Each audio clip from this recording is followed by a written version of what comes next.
man. What up, though? What up, though? What up, though? What up, though? It's Friday. It's Friday. Audio. Do we got audio on YouTube? Let me know. How's the audio here? We good? What's happening with you, bud? Woo, man. Life's good. Life's great. Life's grand. What's up with y'all? G35. What's up with y'all? Life's good. YouTube. We got audio. Let me know. I got the mic on. I could just take the mic out if we got audio issues. Gang, gang. What up, though? Oh, Violent Running Tribe. What up? Daniel, how you doing? Relax after work, me too. Matter of fact, let me get my water.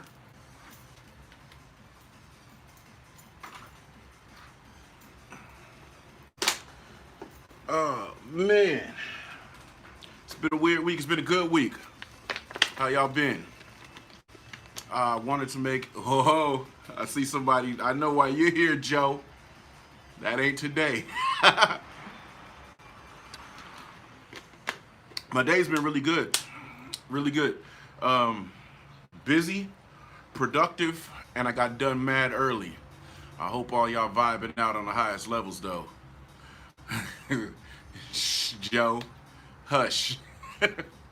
um, we are vibing at the highest level. Matter of fact, speaking of people of track day stuff, because Joe is a track day junkie. Have y'all checked out the Laguna Seca footage that we were testing some Mustang stuffs? I know a lot of the stuff looks, I know it doesn't make sense because we're gonna make a whole video explaining why we're doing what we're doing with the Mustang.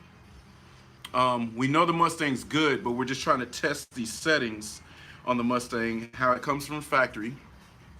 We have done changes to it, but we don't turn them on because we have everything on a switch. So the Mustang is going to be exactly what we need, but we're just showing the process or gathering footage to show the process as to what we're doing, what it does in factory trim. And we took the Mustang to Laguna Seca, for those that don't know, and ran a few laps and kept stability control and traction control on. And tried to run it as hard as we could with stability and traction control on with the factory tire size. And it was interesting. For those that saw the video, we were able to get, I think the best was a 156 something. But yeah, like Joe said, the brakes were roasted by the time we went home. And it's not because my boy Jay was using the brakes. For those that know, the Mustang stability control uses the brakes. So it does it very aggressively and very sharply. So a lot of that footage that we didn't use in the vlog is gonna be kept when we display the whole video as to how the Mustang was handling or doing its thing. Okay, cool, loud and clear. So anyway, the Mustang did pretty good. But we got to experience that the throttle pedal isn't really your throttle pedal. Obviously, those that do know, like drive-by-wire doesn't allow you full throttle blade opening when you're flat to the ground. So we're only able to get 75% throttle out of the Mustang. And that's cool, that's promising, because that means we do have a pedal commander in the car. It was ready to rock, but the last session that we were going to just go ham, it started to rain, which was crazy. It was like, well, it just must not be meant for us to put this Mustang on full power. But we're going to do another track day showing the Mustang on full power with all stability controls off. And we're going to make a change or two that we know it needs from this track day. We were able to see that it has some sore points. So pretty interesting. If you haven't seen that vlog, go check it out. And if you haven't seen that vlog, go check it out. Let me know what you think. It did, one of my homegirls, she was like, it reminded her of the old days when I was spotting for Formula D, because it was kind of just that. I was taking data and everything like that. Where's the RX-8 at? Right there. RX-8, one of the RX-7s, the other RX-7's over here. I'll take it for a flyer, Joe. I let Jay get his full stuff out of it before me trying to destroy the car. He swears I'm gonna destroy the car. I'm not gonna destroy the car, but I'm gonna send that shit. It's a very good car. What car am I trying not to buy? I'm gonna ignore that question. I didn't try not to buy anything. I was threatening to buy something because people wouldn't shut up. I don't know. I get very annoyed with political and social uh, commentary online. Um, Opinions. I don't like to hear everybody's opinions. Joe, don't threaten me with a good time. What's up with you, bro? G Lil 816. What's G Lil 816? Yeah, G Lil 816. What's happening? How the fires out there? They're still raging. It's still kind of grayish orange. I know you can't really see back there, um, but it's not as bad as it was. At least I don't smell barbecue. It was terrible. It was so bad that a lot of people had to turn off their AC systems and things like that because it's sucking the smoke in from outside and put it in their houses, and it's kind of unlivable. But I mean, we dying of everything else, fast food, sugar, all that shit. So it kind of just is what it is. Milton Media, what's up, mate? How you doing?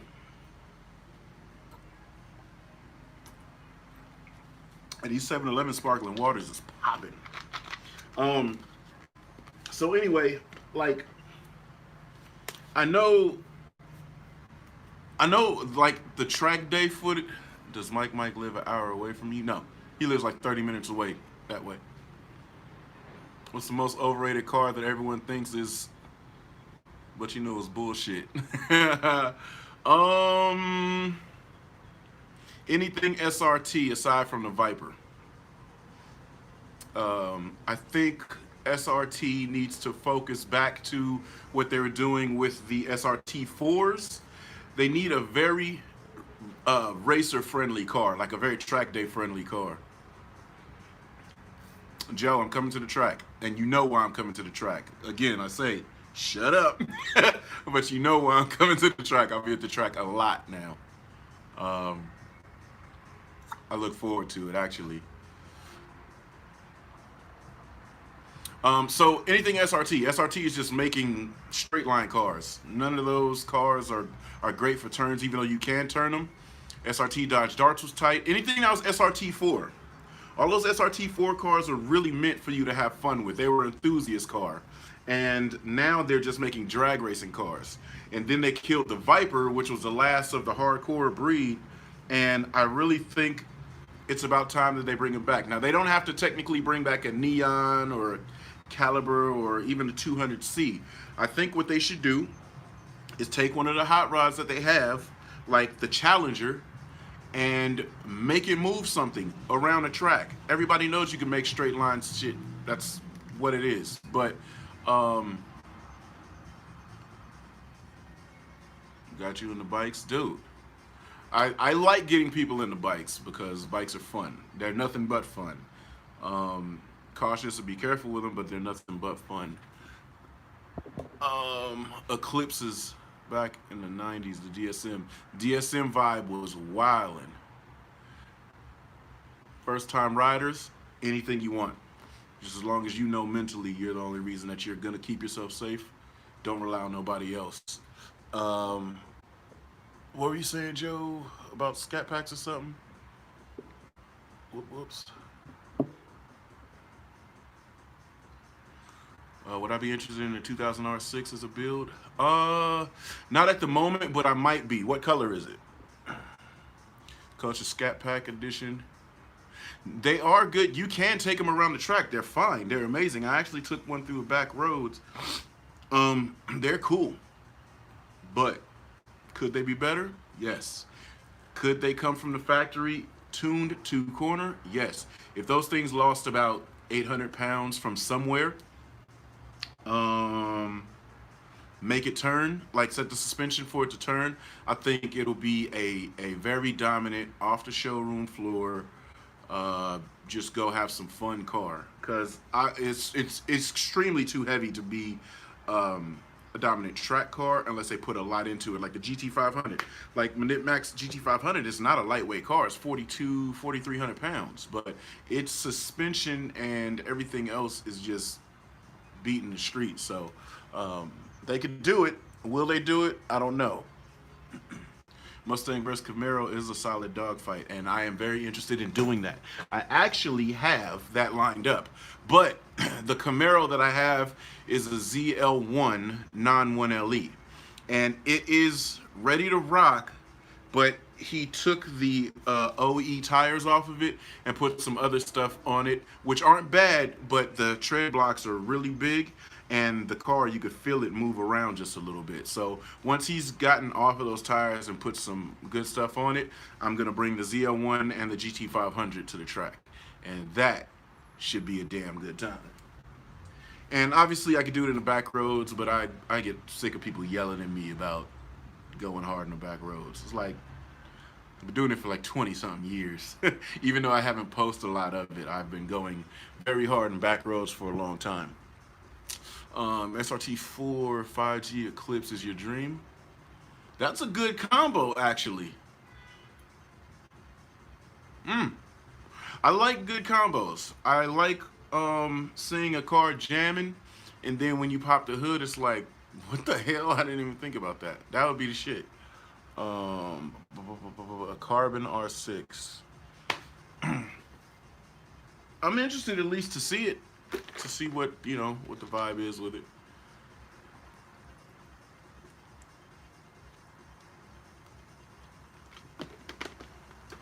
Oh man. So anyway, what's up with everybody? How's y'all Friday going?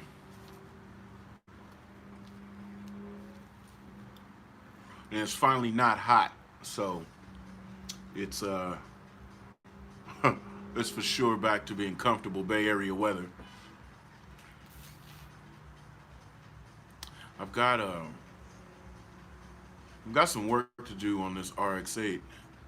Golden, you just got home. That's what's up.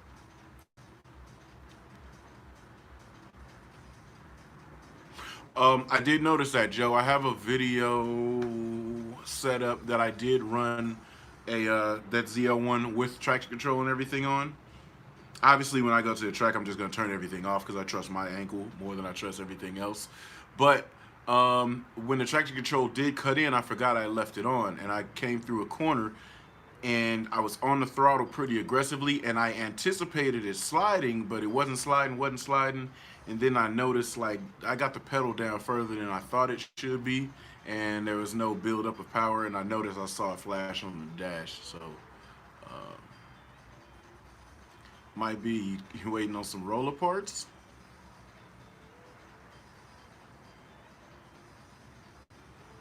Sir Non-Garage. Sir, I need to see your garage. I gotta come to your garage very soon because your garage alone, it's got some gems in it. It's got some gems in it, buddy. Did I ever get the chance to roll up through Reading and around there to hit the back roads? Yes, I have 12 acres of 12 acres of property in Ladoga, and that's where I grew up driving back roads. That's actually where I first learned how to ride a motorcycle. Was up there in Ladoga. We used to go up there for the summer. Every summer, I was hauling ass. Let me get some light up here.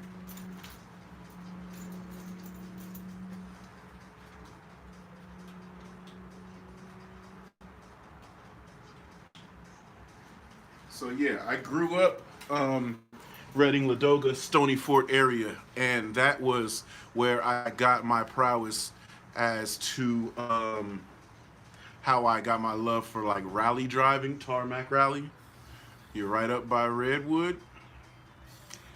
Oh, so I mean, what you're saying is I can come get a car, go make a run, and come back and change to another one. That's what you're saying. That's what I got from that. That's what I got from that.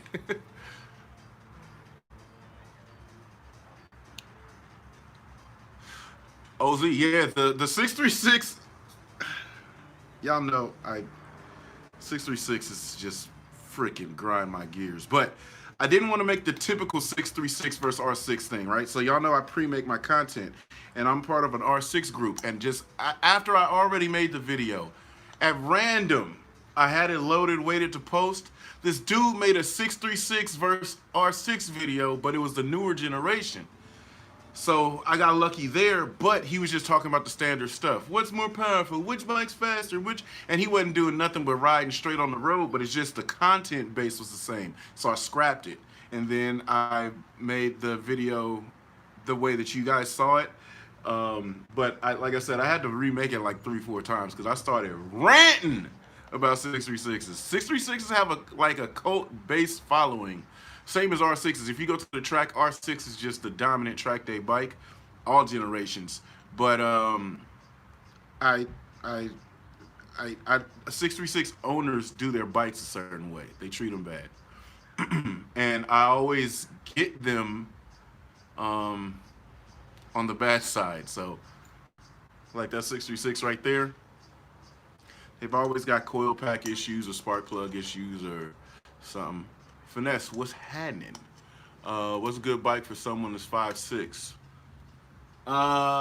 If I'm against people lowering bikes, Gixxers like the 02 and up, and even like 04, 05-ish, they still got a low stance, and 636, they sit lower. You get to Yamahas and Hondas, they got a really tall ride height. MRS versus rotary battle in the future, you goddamn right. Oh, through Redwood too? Son, said nothing but a word. We can make that happen. What about the FRS? I think that might be the vibe. We're gonna do the rotary versus FRS battle very soon. So I think we're gonna line that up. I want to put cameras in your car, cameras in my car, mic them up, and have the telemetry. So Joe, at the track we used we had the timer. Why is that slipping my mind? You know, we had the damn thing to set the official track time, but we also had a GPS unit, a GPS module, and this track app, which it was spot on. It was about 100th or 200th off of the actual time when it was off, but it was on. So out of 7 laps, it got 5 laps perfect, and maybe like 1 or 2 laps was off by 100th or 200th. So that won't be like the official time frame, but we can use that for overlay like I did on the video with all the telemetry and the information, and that would be dope for a video. So we got to set that up. What's a good bike for someone that's 6'5"? 6'5", tall boy, anything you want. I would say bikes have enough adjustment to raise it up a little bit more, even if you feel like you're kind of sagging. The only thing I would say is, before you raise a bike to get up in your crotch, change your rear sets. Because if you change your rear sets without messing with the bike suspension, you can either lower the rear set, the footing position, or you can raise it, depending on however you want it to go, as far as you know, your leg positioning and whatever. Let's see, what other question do we have? Chaz G, what's happening, bruh?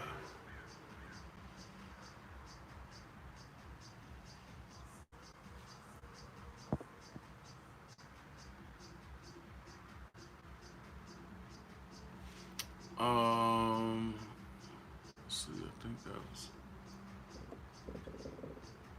So anyway, for the YouTube, which car handles better, 350Z or FRS? I'm going to fully go for 350Z because of his weight over the FRS. The FRS, if we're going stock to stock, right? 350Z and FRS, 350Z comes more equipped to handle better initially than the FRS does. FRS tires too skinny, compounds too bad, suspension's too stiff. You're going to put more modifications onto the FRS to go fast than you're going to on the 350Z. But once you start modding, sky's the limit. You can make it do whatever you want to do. But if I was going to go budget, it's going to be the 350Z because they're just set up really good initially. So I would just say I've got a secret that I'm holding, and I will let people know very soon. But I would just say if you want to do handling things, a very good stock car is a Z. So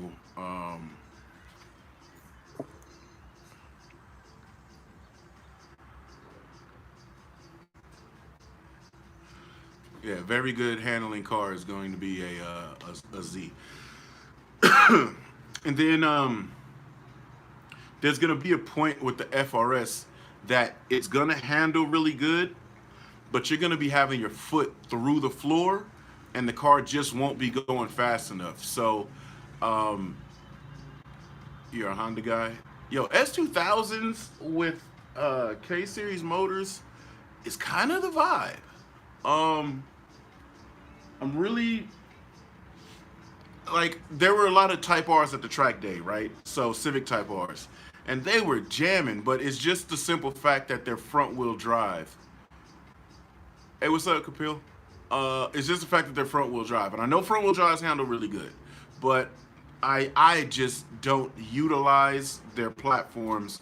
I'm quick with them. I had a EG Civic that I used to slam through the back roads, and I'm fast with it. I just like rear wheel drive when you're going into a corner. And let's just say you set up for the corner just a little bit wrong. You're not committed and stuck to that. Rear wheel drive, if you've got a little bit of power, you can step on it and turn it in, right? So Civics, anything else front wheel drive, you're lifting throttle just a little bit to make it turn in more. LS2, what's happening with you, bro? How'd I feel about four-wheel drive? I love it. I love it. And I'm saying if I do buy another car, there's a high possibility it might be early 2000s, late 90s Impreza. Because I want to do, we got Trent. Trent, what's happening, buddy? I do want to do a EJ swap into an early 2000 Impreza for a track car. Junior, what's happening? Sorry, I don't know why my phone took the Wi-Fi from the GoPro and it cut off the internet. It's like somebody just turned the GoPro on, but whatever. So that's what I want to do for a track car eventually, is gonna do an all-wheel drive, because I've done a lot of rear-wheel drive and I've had quite a few front-wheel drive cars, and all-wheel drive cars, I only had one, the Mazda Speed 6. And now I am saying this from experience because I have taken them to track days. I've taken every platform to an actual official track day. Always was Thunder Hill. That was really the only track I was going to before I went to Sonoma with this RX-7. But I went to Thunder Hill with the Mazda Speed 6, and that thing was flying. But again, it was more front wheel drive than it was rear wheel or all wheel. And it rotated in really good, but once you got the nice rotation and you kind of stuck with going in, the oversteer would go to under. So you had to like really maneuver it. So like I would drive it in, and it only oversteers if you overdrive it. So I would drive it in and the car would rotate a little, and then I would lightly back off of the throttle and then turn it in more, and it would keep that same rotation and drive through the corner. So you can manipulate it, but I want to set up an actual all-wheel drive car that's going to be more rear happy so that I could drive it hard as shit. Only for specific reasons. Like if I'm driving through for a specific lap time, I won't drive it really hard. It'll be smooth because smoothest makes the fastest times. But when I'm just having a blast and I want to step on the throttle and like kill the car and tires and overwork my equipment, that's way more fun. Turbo Boost, what up, though? I haven't seen you in a matter of fact, I did. I think what's his name put up a video. I saw you guys driving your cars through the streets. Your friend wants a Mazda 323 GTR. Those are mad hard to find. I don't know where you're at, but if you can find one, Get them, sit on them, even if you're not gonna work on it anytime soon. Mad hard to find. Drifter Gone Wild, what up, though? Um, them cars is gleaming. They are the same color. That's funny. I should make the vert the same color. I want 3 all white cars.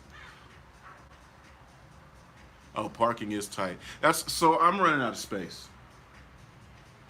I've got cars in the RV parking. I've got cars in the front. I've got trucks all over the place. I've got cars at my other house. I'm out of parking. I need a warehouse. But then again, I'm not balling enough to really like get it super cracking. Whatever supercharger bike, nope.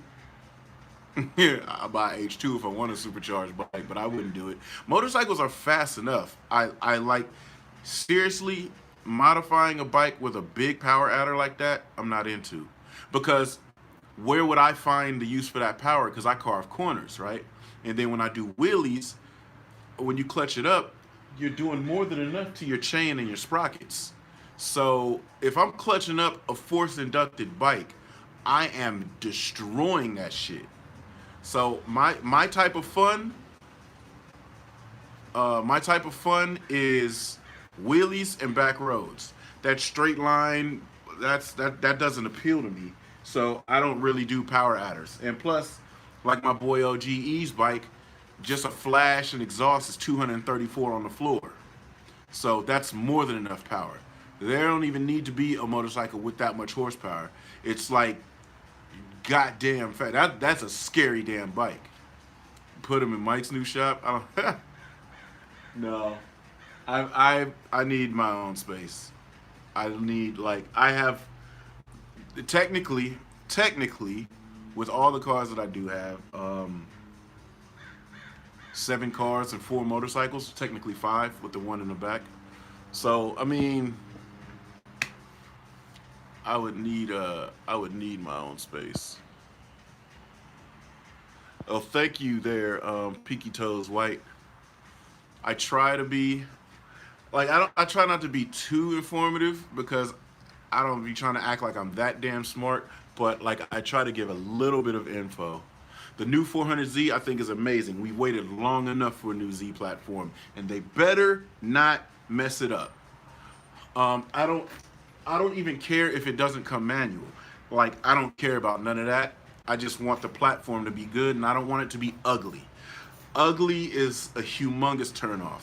Like I know I'm gonna get shit about it, but first gen RX-8s, I didn't like them because of the front end.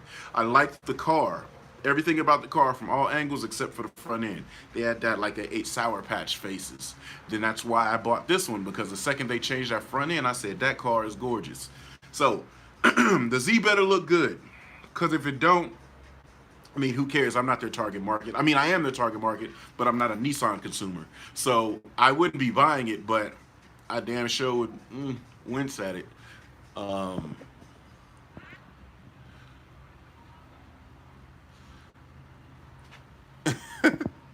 what did I get? Oh, I'm gonna show you. Matter of fact, give me 10 minutes, and I'm gonna let you know something. I'll let you know something. Um, how long did it take me to get down wheelies? This one dude. 3 times I scrubbed. I was wheeling forever. Trash fucking wheelies too, about that high. But when I really got them back to go further than I scrubbed, it took 3 of those.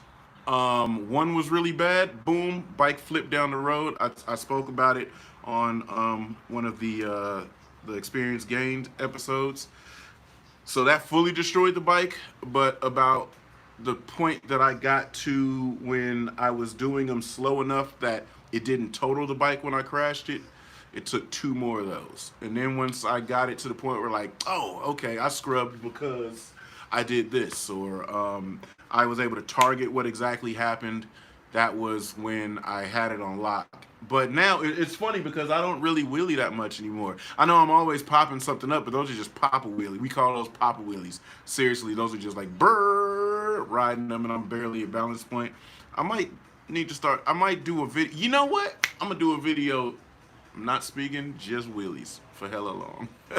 And then, oh, I got a question for y'all. You know what? Because some of y'all might have messed with them before. I've always wanted one, but I never had the opportunity to get one. So Cobb access points, Cobb access ports for RX8s.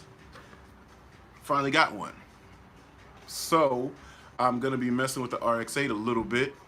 And who's got experience with Cobb access ports? Because I mean, I don't want to do anything drastic. We're not going to get anything out of a stock car like that. I just want to, am I able to, well, I am able to do it. That's why I got it. But anyway, because I was going to get a pedal commander for that car because it has the same problem with the throttle blades not opening all the way.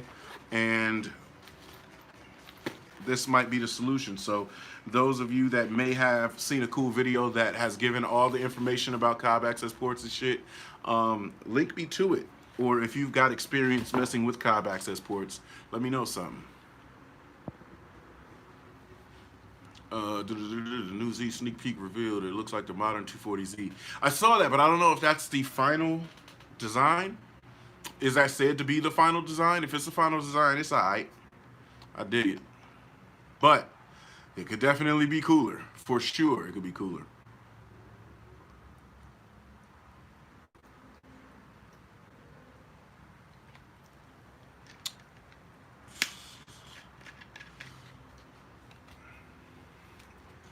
Man, there's supposed to be a meet or whatever, and my boy wants me to take that RX-7 to the meet. Man, no. I kind of want, I'm tempted to, but I'll probably just end up taking the RX-8.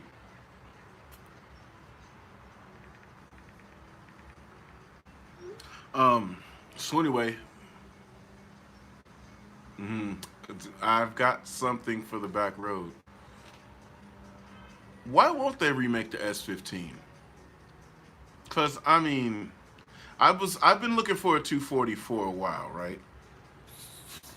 And that search has been pissing me off.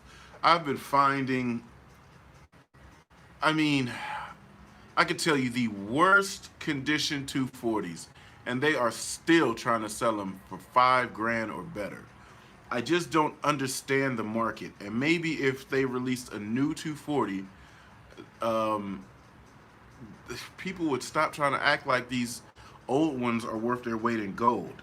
I don't understand why they're doing it. I mean, this guy was trying to sell a stripped, bent chassis, no suspension, no engine, no wire harness. The whole front end was gone. It only had doors and windows. He had it up for $3,000. What in the world would somebody do with that? I mean, I know what you'll do with it. Clean it up, fabricate stuff, put a motor in and go. But is drift tax that serious on those cars? I mean, granted, I know RX-7s, crazy drift tax, but dude, RX-8s, literally, you can grab them for like $2,000 to $3,000. Some you can grab for $1,000. People not need to start maneuvering to other vehicles because these people with these 240s have lost their damn minds. $6,000. I've seen a few, like somebody took a paint roller and rolled on black paint all over the car. I've seen a few like that for like $5-6 grand for 240s. Yeah, salvage 240 rust buckets for 3 Gs. I mean, that's serious, dude. I have been looking because my son wants S13, and I've been looking for 2 months or so, and it's absolutely nothing that I was interested in buying because, like, you'd feel duped if you bought something like that. So if I'm gonna buy a slow car, I'm gonna just shift my, you know, a slow car initially. I'm gonna shift my target to something else. You get one for $1,000, depending on condition in the Carolinas. That's not bad. There's a 91 for $700. Shit, those 240s probably don't last at all. But I was saying that to say Nissan needs to make another one. I felt like, what is that, the Q50, Q60, whatever, the two door coupe, with the VR30 in them. I feel like those are the new 240s, the new S16 per se. Rear wheel drive, good setup. I really find like I feel like those are really good cars. Somebody is drifting one in D1. I was just watching D1, and there's a red one. That VR30 in that car, it looks really good. So I would go with that as being like a newer 240, or I'm sorry, S16. It's just that they're just so expensive coming off the lot, and you kind of would be like, why would I destroy this just yet? That's kind of the problem I'm having with that car. Like I said, the RX-8 ain't really worth too much. Chassis don't hold their value like that. But I did buy it brand new, and I did spend a ton of money on it. So I haven't just yet gotten comfortable with ripping the interior out and putting the cage in it. So maybe I will be close, but just exterior body mods. Like, I did cut the fenders off, but I could always go to the junkyard, get another RX-8, cut the fenders out, and weld them back in. So I'm not too tripping off of that. But I don't know, dude. Just I haven't gotten quite yet, because my goal is I do want to make that a full track car, and I need a full track car. So I just want to do nothing but grip. You want to explain to yourself why you bought a trash can? um, Annual taxes on, wow, you're paying that much for registration? I'm tripping though, because I'm paying a lot for registration on that car. So yeah, it does work a lot. In Well, yeah, I mean, it's getting increasingly harder to keep older cars on the road, but nothing new is cool. Like, there's nothing like really cool that's come out that's new yet. So I just don't get it as to why automakers won't make these cars. Not a drift car. I've got quite a few drift cars. I need a grippy boy. Auto 510, what up though? No, Q60s don't come with 6 speed. They're all pure automatics. But that doesn't mean that they're not fun. Um, what I recommend I do with a build, got an SC300, 5 speed, W58. Okay, so here's what you do with your SC. Turbo the NA, just bolt the stuff on, and run that transmission till it pops. Don't do a lot of horsepower, just about 300, 400 horsepower. I think those W58s only handle up to a certain amount of torque. And I think 380 horsepower on that car will probably give you about 350 torque, 330 torque. That should be about it. Rock that until that W58 blows. If W58 blows, get an R154. Or if you feel like it, get the Kalos adapters. Jump to bikes. I like Little Rockets and want Yamaha, I think, and want a Yamaha. R6s are tight. They're a very fast bike, but they are also very fragile. So if you drop it, make sure you check it when you drop it. If you go and buy and use one, make sure you check it and make sure that the guy didn't drop it. If he did drop it, check the key points. People put sliders on, and they're on an engine mount. Those engine mounts are, pretty good, but when they catch side impact, they can't have a crack in them. Check the fairing stay or the front frame tabs on the frame. They go to the fairing stay. Make sure none of that's cracked. The frames don't typically tuck because I think they're cast aluminum, so they would snap instead of like the Cowies that are just aluminum and they bend. But check those. Check the subframe. Subframes break. So just check those things. If they're all good, then rock with it. If you do drop it, make sure you check that stuff, because I mean, everything can be replaced. Cases, case covers, all that. So that's really nothing but a 10-minute job, but just make sure you don't destroy the bike, because they are fast, and 9 times out of 10 when you go down, you're gonna be riding. But if you mentally hold yourself down and make sure that you stay safe, you will be all right. So R6s, go for it. They are a blast, but just know what you got. Make a second stream, and I'm watching the ads. You the boy.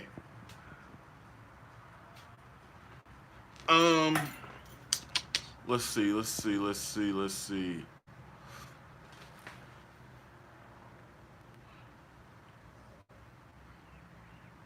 Damn, you got ads going on? I didn't know they ran ads on the live stream.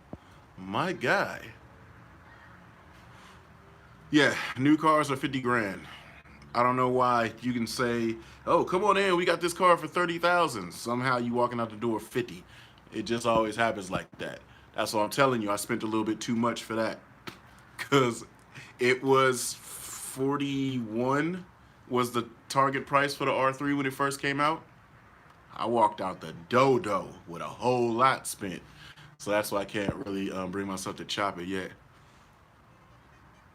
Jonathan, I appreciate your support, man. That's tight. I really do. I do appreciate y'all that come and support. Like I said, small channel, small amount of followers, but I try to make sure that y'all get like good content and do my thing editing. Like I said, I have a few videos edited, but I kind of want to leave them stacked for a second because I've got something that just came up. It's gonna be pretty cool. You're gonna be into it, but I'm filming so I can put together a whole thing. Hopefully guys watch the whole thing, but we'll see. So that's what I'm filming right now.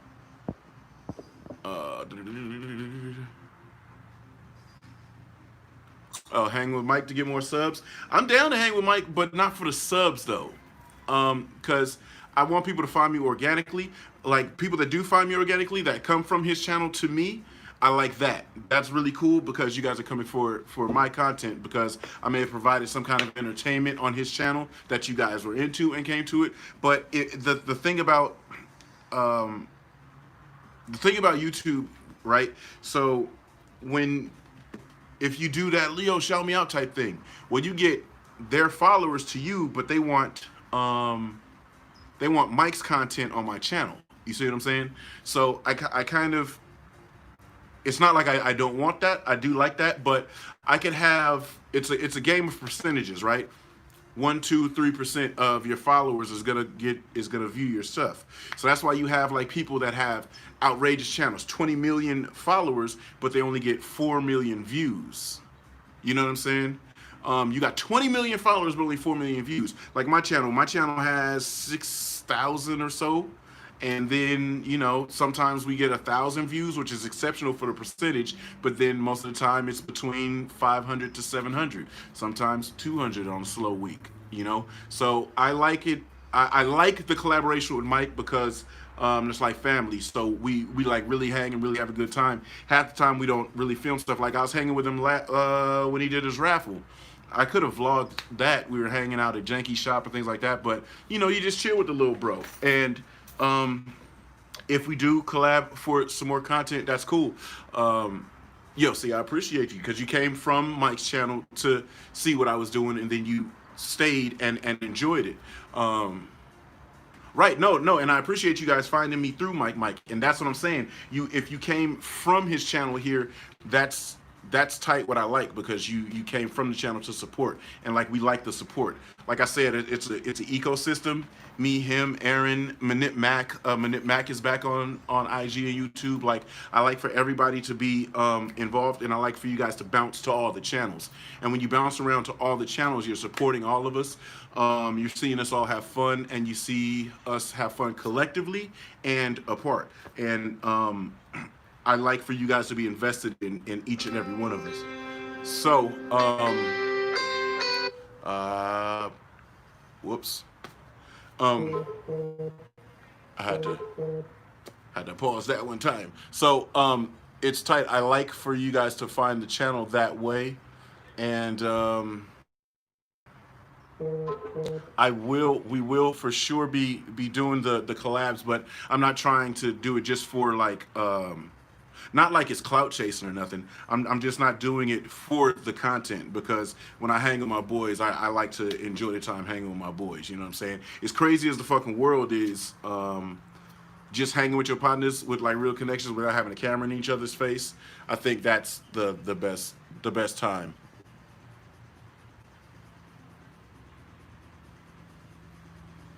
Yeah, yep. Gary too. Gary's fam extension too. Boom, boom, boom, boom, boom. Hold on, let me catch up on IG. IG is running rampant. Uh, the next livery design trend, dude. I think D Magic has.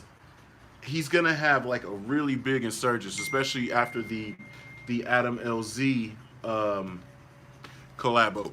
So Mike is gonna do his thing for a minute. Otto, yes, I'm on Facebook.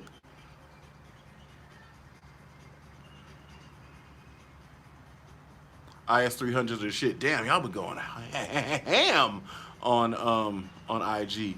Let's talk about how do I wheelie. Nigga, get on your bike and clutch that hoe up. You already know the vibes, kid. Um,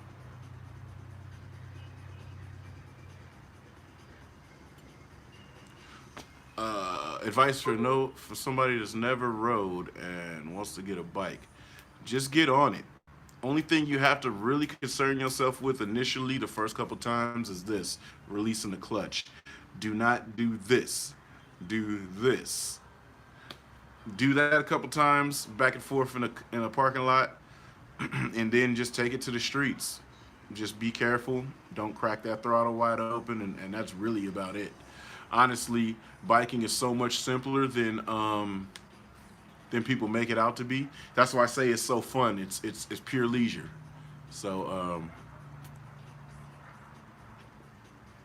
Jonathan Taylor, I've got to make some real solid bike content. I was thinking about doing it today, going out because the weather is better. I mean, it's still gray and ugly, but I was really thinking about going out and just hitting the back roads by myself because I got off early enough. But I decided to do something else, and we'll talk about that later. I think maybe, and then I decided to go live with you guys because I did on Fridays. Like I have videos lined, but I would rather chill with y'all first, and then maybe throw the video up this weekend or Monday. Um, no, so IS300s are the shit. I actually really like them, especially for skids. If you're gonna skid them, leave the angle stock for a moment until you get used to it, and then rock and roll with it because they are a very good car. They handle exceptionally well. Somebody gave me an audio message. I don't want to play it without knowing what it is.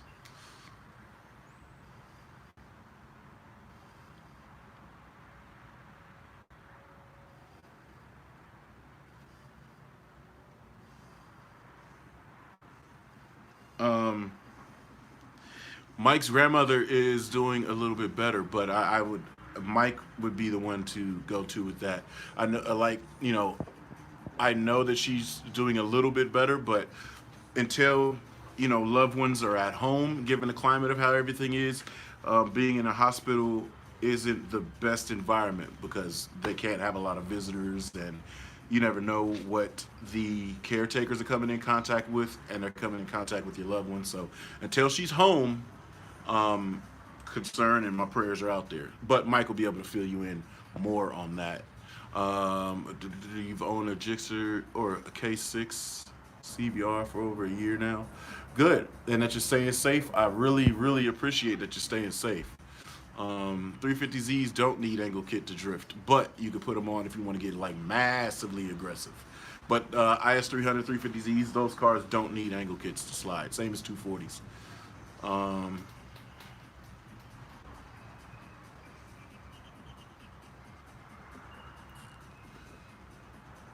let's see here. Uh-oh. I kind of like jumping back and forth between IG and YouTube. It's challenging though, because some y'all go off at separate times and be like, oh, comments here, then comments here. But did I catch any heat when I first got the RX-8? Hella people hate them. Hella people still hate them. They don't know how the fuck I got my original motor, original everything, original transmission. Only thing I broke in that car was a shift fork that I was able to fix in like 15 minutes, and the part was $47. A lot of people just don't have no knowledge, no understanding. And remember, I said something on IG a couple weeks ago about staying away from baby cars and buying cars that have had the shit kicked out of them. When you buy rotaries, if it looks well maintained and you know for a fact the person went hard on that car, that's the car you buy. Cause like I've gone super hard on that car, right? Super hard on that car. 66,000 miles of ass whipping, and that car is really good condition. Runs amazing too. But yeah, people always give me shit. They say they're slow, they're this, and they are. That's true. It's not like it's not facts. But catch me on the racetrack with you, and that RX-8 is gonna run you really hard, and you're gonna kind of gonna be like, I don't have an explanation as for why that slow ass car that I've been talking shit about is on my ass like that. And RX-7s, I mean, yeah, RX-7s are cult classic things. So um, there's a few groups that are RX-7, RX-8 together. Oh man, you should see the shit talk there. It's crazy. Um, what's up, Mike? Good morning. Morning. What part of the world you in? Um, and people hate that I say RX-8s are better than FDs. I'm coming from handling wise, and they are. There's no debating that. Handling wise, RX-8 twice on Sundays, every day of the week. Your IS is slow as fuck, just stance. Well, it's like an RX-8, but they can do hella stuff. They have torque, so if you drift them, they're gonna slide everywhere. If you grip them, once you get up to speed, you're rolling. But they do look hella good. IS 300s. Oh man, my cousin had one. I'm still kind of mad at him to this day for getting rid of it. How often I come to SAC? Not too much, but I mean, if there's reason to come to SAC, I will. How much oil you want with that RX-8? How much oil do I run through with it? Not much. You can almost, I'm so used to them and I'm so in tune with them, I can hear when they're low a quart. It has like an airy sound when the engine's low on oil. And literally you hear that and maybe in about 50 miles, the oil light will come on. So there, like I said, I've been driving that thing for like 66,000 miles. I'm super in tune for it. RX-8 built for the track, pure driver's cars. I got to push it. My man, that's exactly what I'm saying. Dude, I have to have my foot in the floor in that RX-8, and I have to hit everything precise. I was chasing a Miata down. I got that video up. I was chasing a Miata down, and it took me 3 laps. But this was a Miata on R888s. This was a Miata that had some modifications, and it was tuned. It was track aligned, and obviously it's lighter than my car. It took me 3 laps to catch that Miata, but I caught it. Bone stock car on 255s. I had 255 square set up on it on my RPF ones on the car for that day. And literally that's it, just suspension and wheels and tires. And I ran that Miata down, and it was tough, dude. And I had to hit everything like on the mark. By the time I caught her, my brakes were pretty hot, so I had to be very strategic with my braking. But man, when you're working for it and you're driving the hell out of that car, it's the shit. So like that's why it's like one of my dreams to own a track prepped RX-8, because it's gonna for sure be the slowest car out on the track at that time as far as horsepower. But if I'm driving that thing, like if I'm really driving it, you may not get away from me. You know what I mean? I feel like it makes the best drivers. Slow cars make the best drivers. I'll come to SAC. I think there might be some events or something coming up there. I see. There's a reason for me to come to SAC. I will pull up to a bike night. You have been lagging, but I will pull up to a bike night. But y'all bike nights, are they at that Cycle Gear up in SAC or what?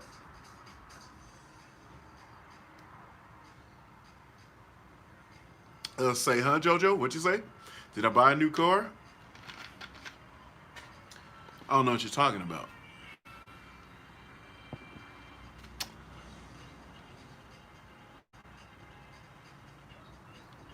Um, uh, but the one I was looking at was trash and needed a bunch of work done. Yes, RX-8s get the shit beat out of them, and then they sell them when they're half dead.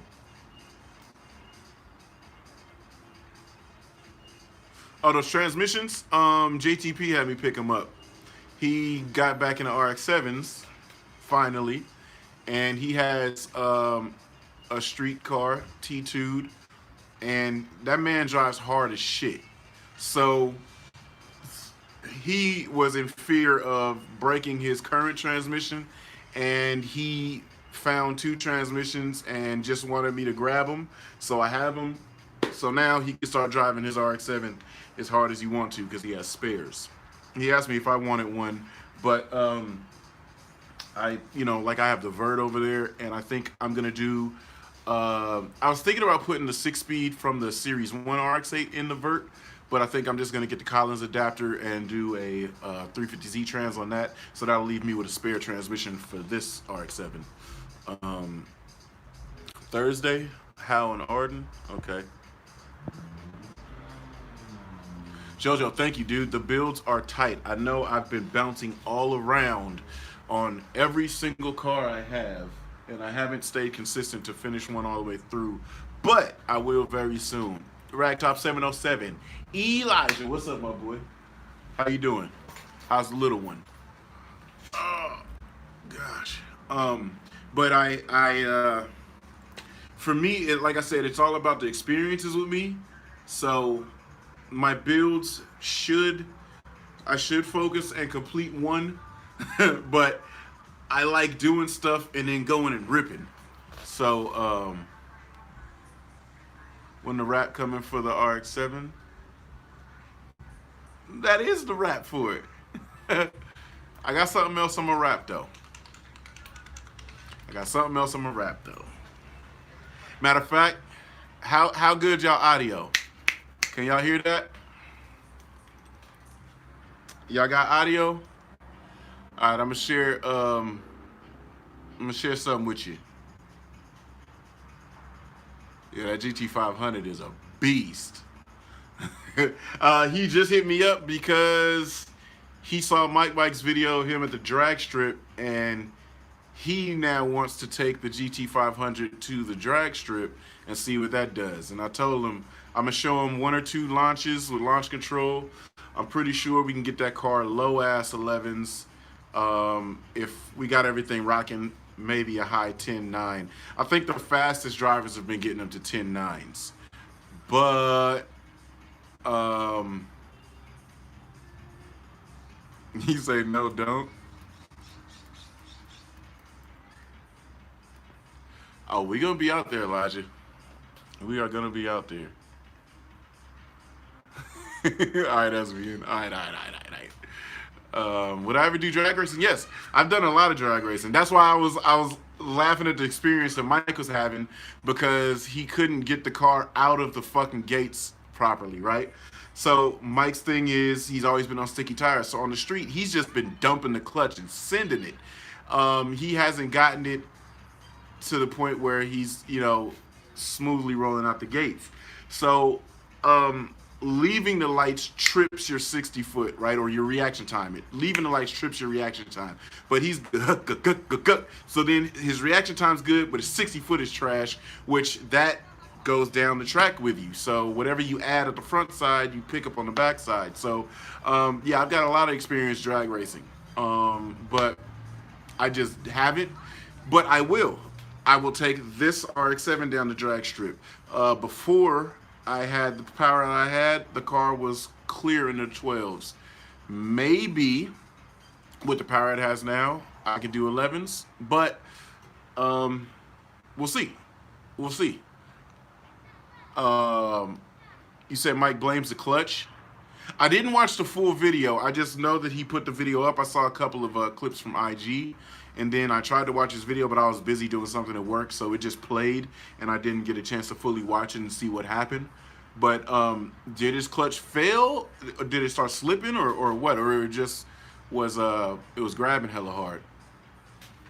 Because it's tough for him to, he's got too much tire on it. The track is prepped, so it's sticky plus inexperience of launching. It kind of,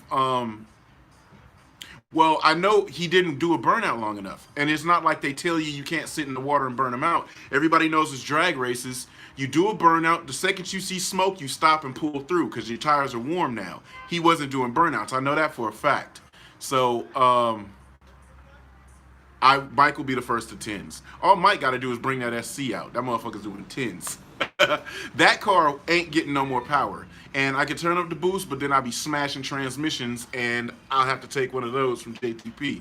But this car is probably only going to do, if anything, 11,999,999 or a 12 flat, because after a while, it's just how hard do I want to leave in that car. And leaving in that car isn't a big deal. I'm so used to that car. It's, just outrageous, but I don't want to break nothing. You know what I mean? So I can put it on something sticky and leave really hard, and it might possibly jump down to like a mid 11, but it literally takes about, 2 tries, 3 tries to really get the launch in good for what I'm doing. You felt bad for him, for real, for real? Why did he not like achieve a good time or something? Because I think 490-ish horsepower and 3,500-pound car, he should at least have been doing like mid to low 12s, right?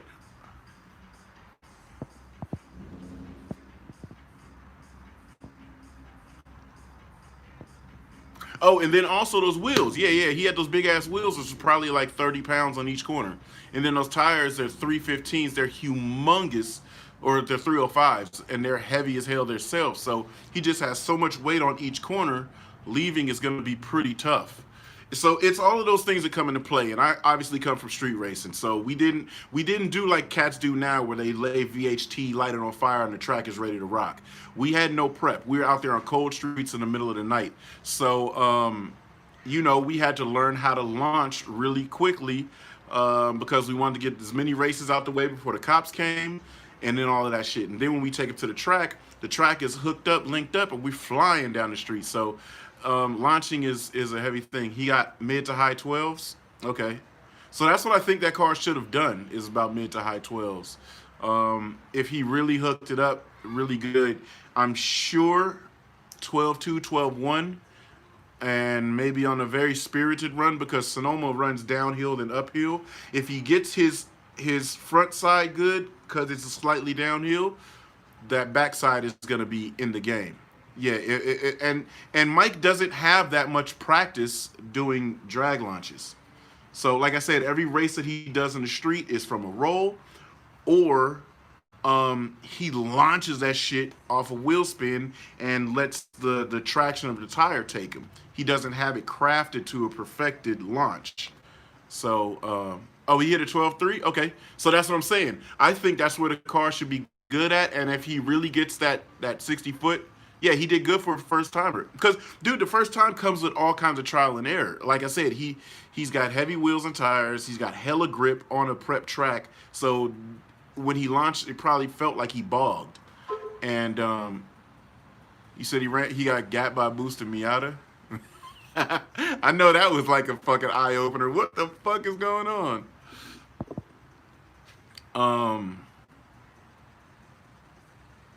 Yeah, like when we used to go to the track, we were doing some street racing, right? So we had all the drug dealers from North Richmond out there with turbo Porsches and just mobbing. So we were gonna lose regardless, but we wanted to make that launch count. So we were like really launching. So, it was, the launch is that's where bracket racing is won at.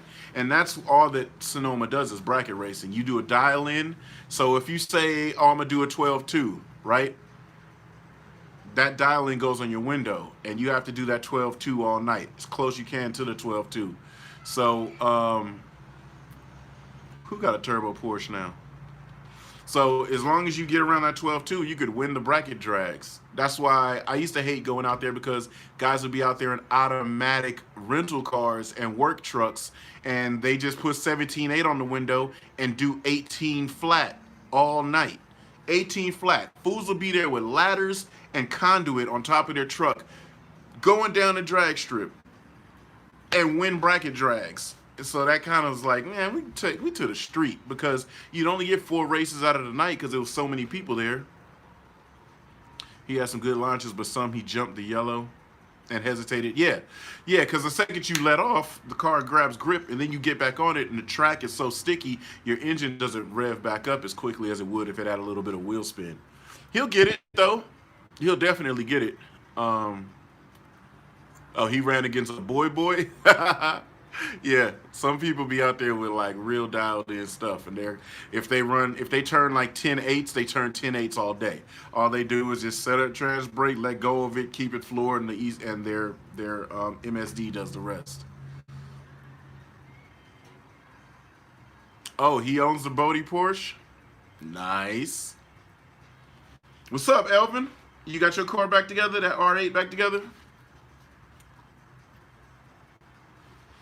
How much time do we got left? Because IG be like, I'm shutting you down. And it just pops up and starts a countdown.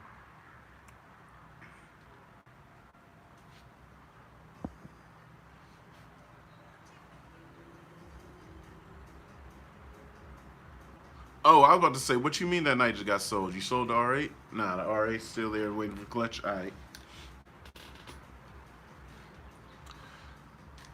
Waiting on the shop. So I like to hear, get her done, cuz, get her done. Project Cars 3, oh man, I have been hearing a lot about it. Not good, not good. Apparently it's super arcadey now. It's even classified as arcade. So that's not inspiring. I haven't tried it myself, so I don't know. I want to see, just to see, because I mean, I'm like that. I talk so much shit about Forza, but I do have Forza and I do play it. But I talk shit about it because it's not good. So I'm kind of feeling like this is what Project Cars 3 has done. They've tried to get into that Forza market. So I'm going to get it just to get it, but I haven't heard good about it. What RX-7 did Bodie race? Oh, the blue RX-7? Wait, back in the day? Because my boy owns that RX-7 now. The LS RX-7?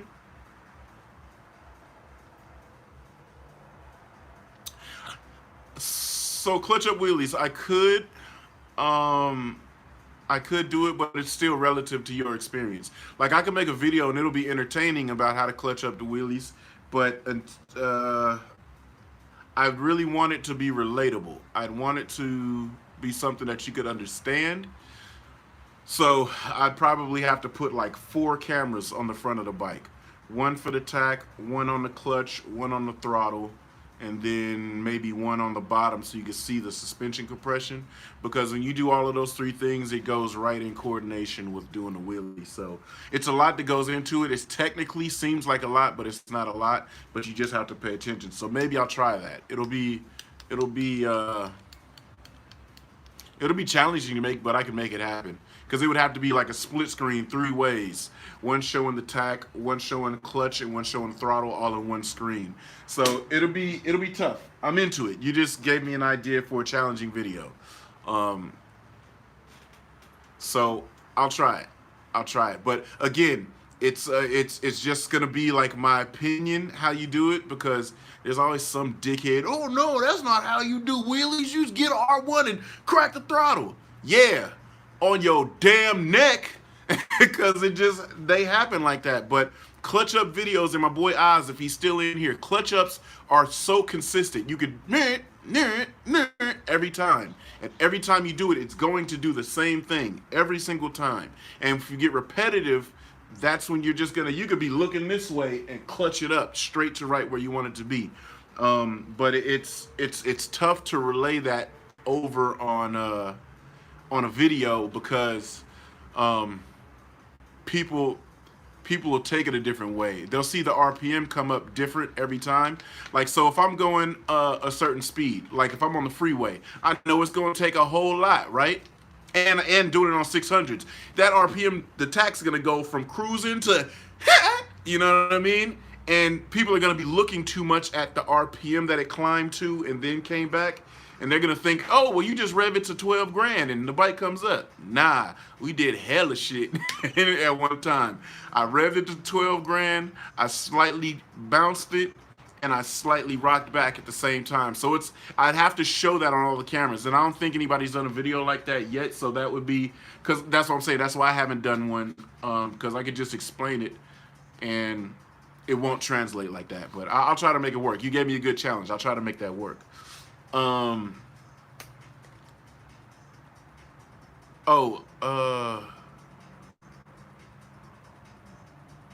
Oh, Oz, I thought you were just trolling. Okay, my homie Oz is in here. Oz will tell you, clutch up wheelies are that's the way to go. That's the only way to go. You can do like just crack throttle and bring a bike up, but that's all relayed on power band and torque. And for somebody that knows how to rock wheelies, yeah, that's, we could do it anytime. I used to do it all the time, be pointing at people next to me like, come here, whop, and bring a wheelie up, right? But if you're trying to learn to wheelie, the clutch up is the only way to go. So maybe we could do it. You know what? I want to do it.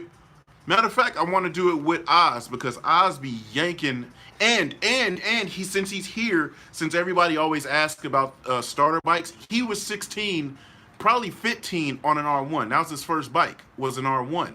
So it's literally any bike that you're going to care for and like and enjoy, that should be your first bike. But also, he was clutching up wheelies with us at a young, tender age in these streets, going crazy. And clutch up wheelies are the best controlled way to lift the bike up. So the visual, for me to, if I could have a camera looking over at Oz when he does one, and then I can do one and show you the sequence, then I can have cameras on his bike and he doesn't show, so that you'll see that it's very similar, then it would be, that'll be the best way to make the video. I think we'll work on that. We will work on that. And then that way I could show you, it could be the newest cross-plane R1, one of the newer cross-plane engines, and with the 05 R6, and you'll see the same thing is done on both platforms, 600, 1000, hello horsepower and not hello horsepower, and you'll see that it's a consistent way to get the wheelies up. So I think we'll do that. We'll work on that. I will definitely work on that. See, there's a reason for me to come to SAC right there. Just find a nice stretch of road so that we can not be bothered and do these wheelies, and we'll be good to go. Okay, you're a visual learner. Good. Because that's how I visually learned. I watched all my homeboys. I watched Bulo do it. I watched Darius do it. When I'm riding with them, I'd ride next to them. And then when I knew that you can always see somebody does something before they get ready to do a wheelie. They're going to do a stand-up. Cats will stand up, put their foot on the back peg, and then get ready to go. I start paying attention. So somebody, when I see their body maneuvering to get ready to do a wheelie, I'd pay attention. I saw how they did it, and then I'd go try it. And like I said, I looped out a few times doing some dumb shit. But I got it, and I started just yanking them and just having more and more fun. So I'll probably do that. That'll give me a reason to do longer wheelies on videos, or actually do purposeful wheelies on videos, because now I just be playing around and yank one up. Oh, yeah. Nah, my homie OZ in here, too. It's two Oz's in here. Yep. So, yeah, we'll do that. I still got to finish this R1. It's fine, but I'm searching for perfection on everything. Same reason why I haven't driven the Vert. Vert runs fine. It just isn't perfect, and I need it to be perfect.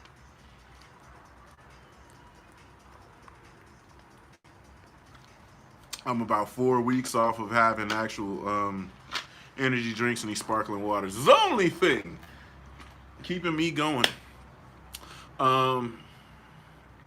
And that's me, designated smoker. I'm not a stunner. No matter what people have seen me do on a bike, I'm not a stunner. I just literally like to have fun on the bikes. Just the same way I found drifting. I didn't call myself a drifter for a long time. Even when I started to compete in drifting, I didn't really feel I was a drifter yet.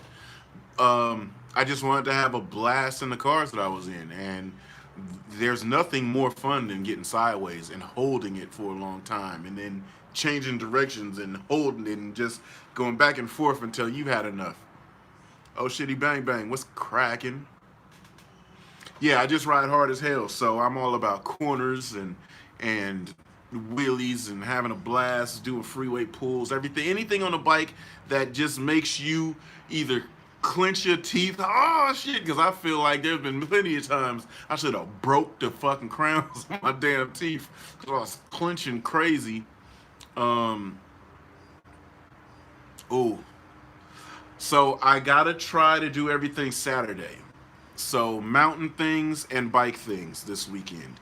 So I'm gonna get some bike content together, and I'm gonna get some mountain things together. I've got some testing I need to do on something. It's gonna be interesting. It's gonna be interesting. I think I think I think I want to go. I don't know. I don't know how I want to do this. It's gonna be tough, but I'm up for the challenge. So on two this weekend and mountain things. Two during the day, mountain during the evening. 10 minutes is up.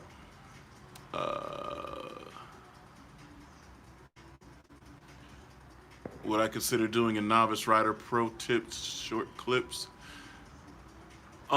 Yeah, actually. That's again, that's some of the content that I want to make. I do want to make it, but I need somebody that's gonna go through the back roads with me as quickly as I want to go. Because like when I've gone through with Mike, I've kept it slow pace. I've gone through with some other homies, I've kept it slow pace. So if I go through there as fast as I want to go through there, I need somebody that's gonna go through there just as quick so I can have a camera on their bike looking forward at me. Because there's certain things that I want to explain that you can't get from my helmet cam. I could tell you, hey, I'm leaned way off the bike right now. I got my shoulders faced this way. I got that. So you're not going to be able to see that positioning unless you see the back of the bike leaned and me off of the bike a certain way. Because it's really not always about shifting your hips. As many track days as I've done and as low as I've gotten, I've never fully dragged knee. I've gotten it down and touched, cool, but I've never sat there and just dragged it. But I've cornered just as fast as a lot of people. And then I was thinking I was doing something wrong because I hadn't dragged knee. And a lot of the dudes were like, yo, you're hella fast. And I'm like, yeah, but I haven't touched down with knee yet. And they're like, that doesn't mean shit. I was like, oh, really? They're like, yeah, dragging knee is just a gauge. You don't drag knee doesn't mean you're fast. As we see, there's hella people out here to drag knee. Some dudes will go up there just to drag knee up in Mulholland and stuff like that. And just because they're dragging knee, they ain't really going fast. They just hanging all the way off the bike. So I do want to show that. And I want to show hand position on throttles. Everybody always thinks it's hand straight on the throttle when it's really hand sideways, and you roll it with your two fingers and you hang onto the bike the same way, both ways. It's like I said, it's a back slap each corner you go in, because you lean off, roll the bike in, lean off, roll the bike in. So I want to show that in motion so that you can understand that in theory. We can go to the wall tomorrow if you want to come down. If you want to come down, we can go to the wall tomorrow. You took the stretch off to hit corners, way more fun than highway. My boy, that's what I'm talking about. When you go and just really just get through the corners, even if you're going at a slow pace. Slow paces are fine because slow paces are safe paces. Whatever you're comfortable with, that's what you do. But corners is the jam. So I've really found nothing else more fun. Nothing else has been more fun on bikes.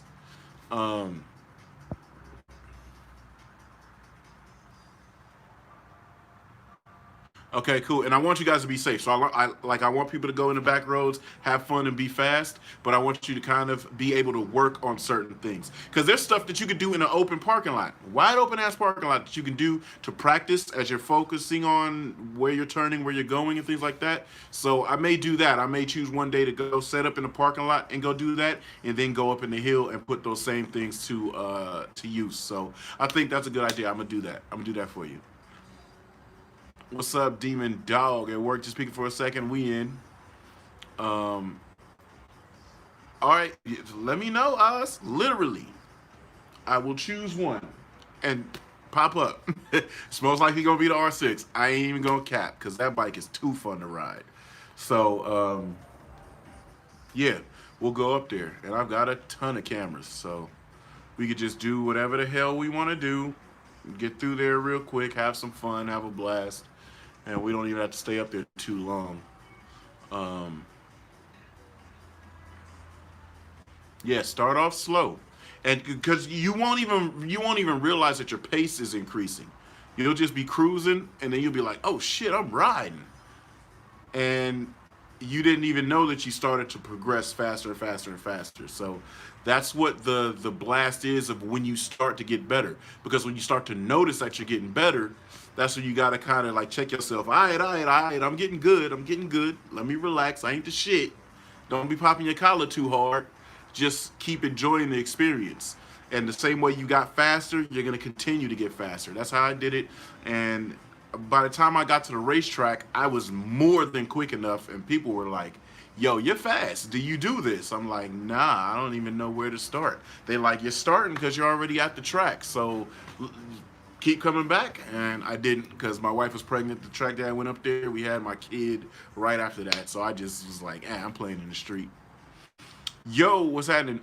The topic, nah, nothing really. I'm just really chilling, just kicking it. I like to kick it with everybody on Friday. Matter of fact, before this thing starts to do a countdown, I may not show you something, but I'm gonna let you hear something. I'll be right back. Keep your ear peeled. Keep your matter of fact. Let me make sure this music is down.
Damn, is that a Tomei dog? Oh man. Um, yeah. So that's what we got shaking. You say that's what? Mmm. Stick with me to find out. I want to show you guys a completed project and just release a whole vlog as to what happened and the direction I went with it. So, stay tuned for sure. What's happening from the UK? Spudley, what's up, buddy? Sounds like a Road Reefer show. Mm-hmm.